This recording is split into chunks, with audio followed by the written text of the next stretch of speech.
12. júna 2024 dosiahla slovenská 800-kárka Gabika Gajanová svoj životný úspech. Vo finále majstrovstiev Európy získala striebornú medailu a v závere takmer dostihla zlatú Hodgkinsonovu. Neskôr v auguste na olympijských hrách prekonala 37-ročný slovenský rekord Gabriely Sedlákovej. Takže jasné prvenstvo v ankete Atlet roka 2024. Najviac na tom pódiu som si uvedomovala ten zisk tej mojej medaily v Ríme, obzvlášť preto, že som mala tu za sebou všetkých členov týmu Gaga, ktorí boli v Ríme a naozaj tam prežívali so mnou krásne emócie, takže dnes na tom pódiu mi to tak som si to uvedomila tak ešte oveľa viacej. Gabiku doviedol k veľkým úspechom švajčiarsky tréner Louis Heyer. Ten sa tak stal v našej ankete trénerom roka.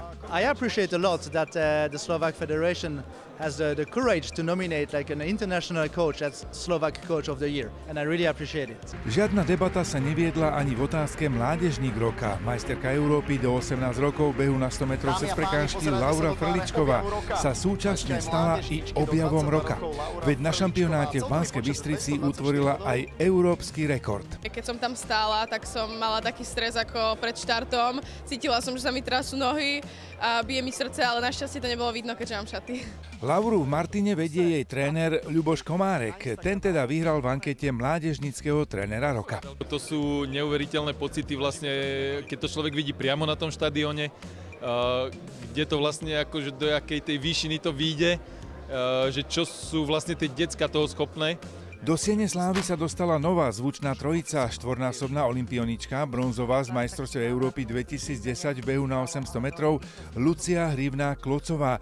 Jej tréner Pavel Slovka, ktorý viedol aj mnoho ďalších elitných slovenských strednotratiarov.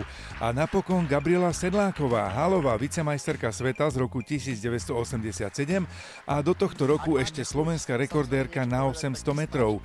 Naša atletika sa rozlúčila aj s Martinou Hrašnovou, keďže medaily z majstrovstiev Európy a majstrovstiev sveta ukončila tohto roku svoju úžasnú kariéru. Určite to stálo za to, boli to mnohé roky, ktoré boli naozaj naplňujúce, nie len samozrejme tie chvíle slávy, ale aj samotné tie tréningy a ten život ako taký bol veľmi pekný, takže som veľmi rada, že som ho mohla takýto absolvovať.